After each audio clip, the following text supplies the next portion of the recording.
दोस्तों,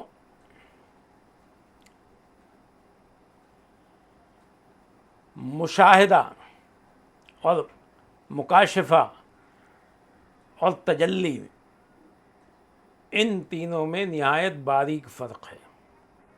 बग़ैर बसीरत रूहानी और काफ़ी तअम्मुल और फ़हम इल्हामी के बग़ैर समझ में नहीं आएगा। तजल्ली जो होती है, एक तो होती है कि आदमी जब खुली आंखों से मुशाहिदा करता है,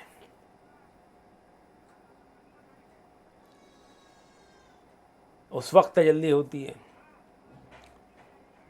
और एक तजल्ली क़ल्ब ऐसी होती है कि जब आदमी आंखें बंद रहती हैं और आदमी सब चीज़ें देखता है, तो खुली भी आंख से भी देख सकता है, बग़ैर आंख बंद किए भी देख सकता है, बंद करके भी देख सकता है। तो ये जो चीज़ें होती हैं, इसमें अब ये तजल्ली हो रही है कि मुशाहिदा हो रहा है या मुकाशफा हो रहा है, ये कैसा मालूम पड़े, इसमें बहुत ही बारीक फ़र्क है। जब सालिक के अनवार रूहानी सालिक के ऊपर आते हैं तो उस वक्त वो मुशाहिदा भी कर सकता है, यहाँ बैठे बैठे वो चाहे तो अमेरिका तक का देख सकता है। और जब तजल्ली होती है तब भी वो तमाम कायनात में जहाँ चाहे वहाँ देख सकता है। तो इसका बहुत मामूली फ़र्क है कि ये तजल्ली हो रही है या मुकाशफा है या मुशाहिदा है। ये समझने के लिए एक तो बसीरत रूहानी चाहिए, यानी रूहानी आँख, रूहानी क़ुव्वत चाहिए, रूहानी ताकत चाहिए। रूहानी ताकत से जो बसीरत हासिल होती है वो रूहानी बसीरत चाहिए, जिससे ये समझ सके। और काफ़ी तामुल करके, यानी काफ़ी सोच समझ के वो इसका अंदाज़ा कर सकता है। और दूसरा फ़हम इल्हामी, यानी अल्लाह ताला की तरफ से वो फ़हम अता किया गया हो कि ये मालूम पड़ जाए उसको कि ये तजल्ली है, मुकाशिफा है या मुशाहिदा है। तो इन चीज़ों को ये एकदम से समझ नहीं आएगा, क्योंकि इसको समझाया भी नहीं जा सकता है। ये तभी आता है जब अल्लाह ताला बसीरत और फ़हम अता फ़रमाएगा, तो ये चीज़ें समझ में आ जाएंगी। और ये हर शख्स के साथ होता है, हर सालिक के साथ होता है। जब वो इस मुकाम में पहुंचता है तो उसको धीरे धीरे जब वक्त गुज़रते जाता है तो फिर उन चीज़ों को समझने लगता है कि ये क्या हो रहा है।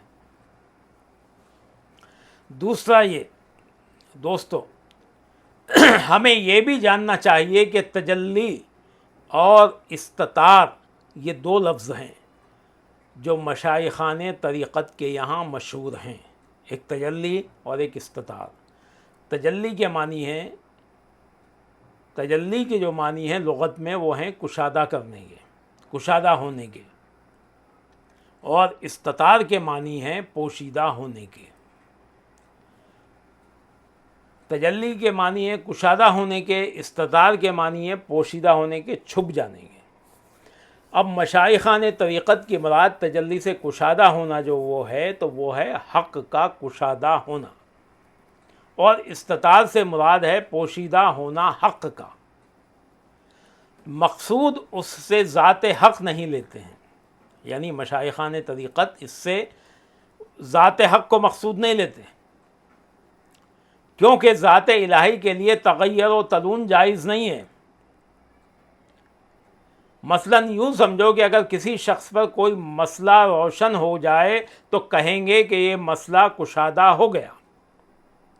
हालांकि मसला कोई कुशादा होने वाली चीज़ नहीं, बल्कि अक़्ल व फ़िरासत उसकी कुशादा हो जाती है, जिसके ज़रिए से उस मसले को वो जाना, उस मसले को उसने समझा, उस मसले की वजह से वो उसका जो मतलब था उसकी समझ में आया, तो उसको कहते हैं कि ये मसला कुशादा हो गया।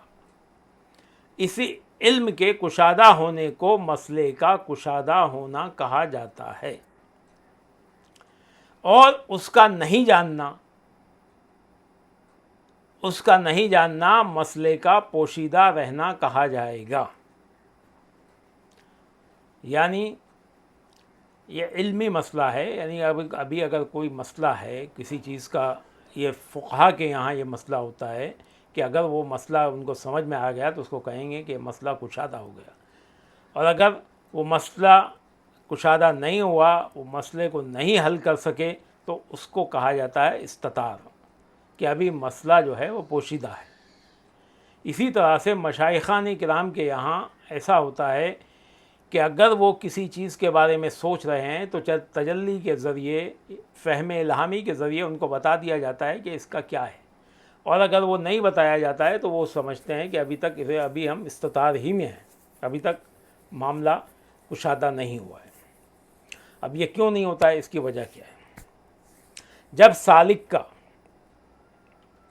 दीदाए सिर, दीदाए सिर जो है, सिर कहते हैं राज को,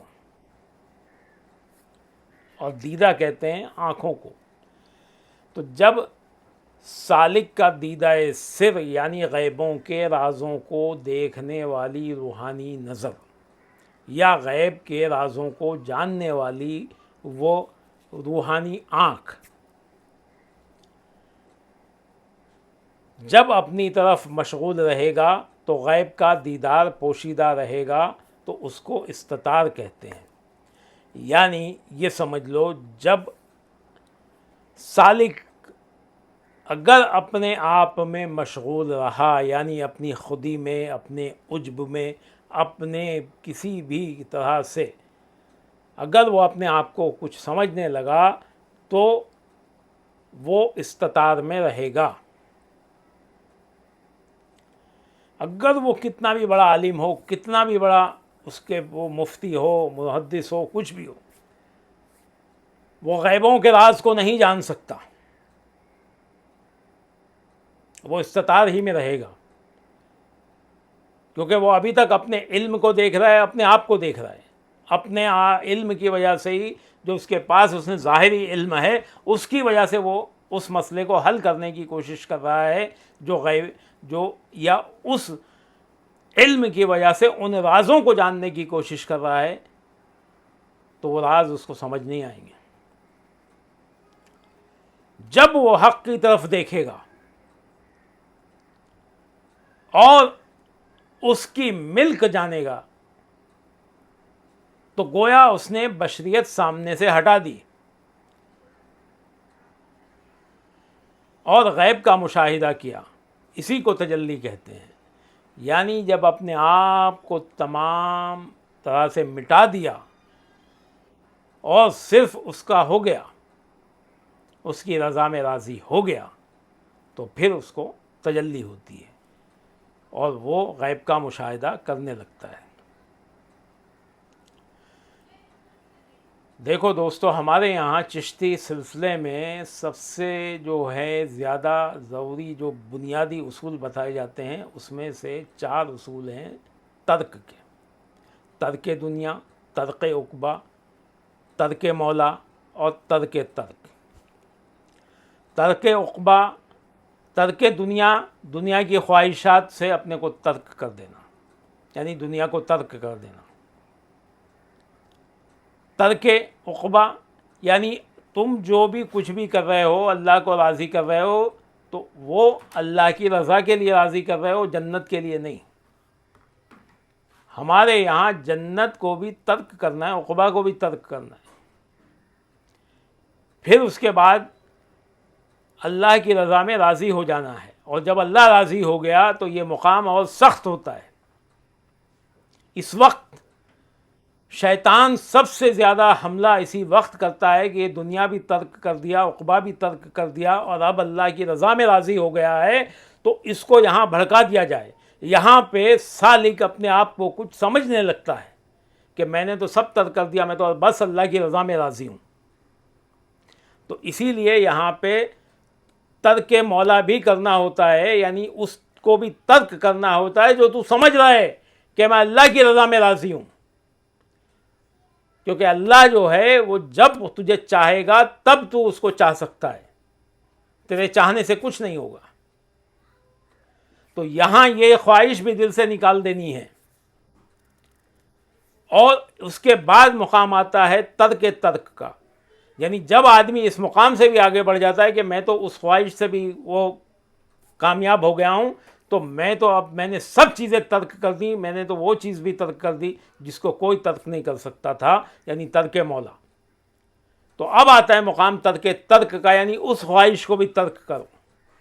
सारी ख्वाहिशों को मिटा देने के बाद, अल्लाह की रज़ा में फ़ना हो जाने के बाद जो मुकाम आता है वो तर्क आता है। इन चारों तर्कों को कामिल उबूर हासिल करने के बाद सालिक इस मुकाम, इस राह सुलूक पर चलने के काबिल होता है चिश्तियत में। अब तक मैं जितनी चीज़ें आपको बता रहा हूँ, अगर आप गौर करेंगे तो हर मुकाम पर तर्क करना ज़रूरी है, और यही चिश्तियत की बुनियादी तालीम है। हर चीज़ में तर्क करना होता है।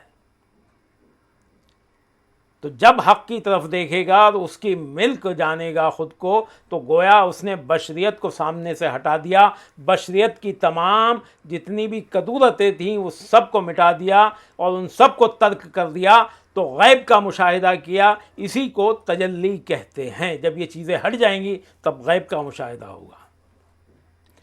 अगर कोई सालिक अपने इख्तियार से, यानी रियाजत व मुजाहिदे से अगर चाहे कि उसको तजल्ली हो जाए, तो ये नहीं हो सकता,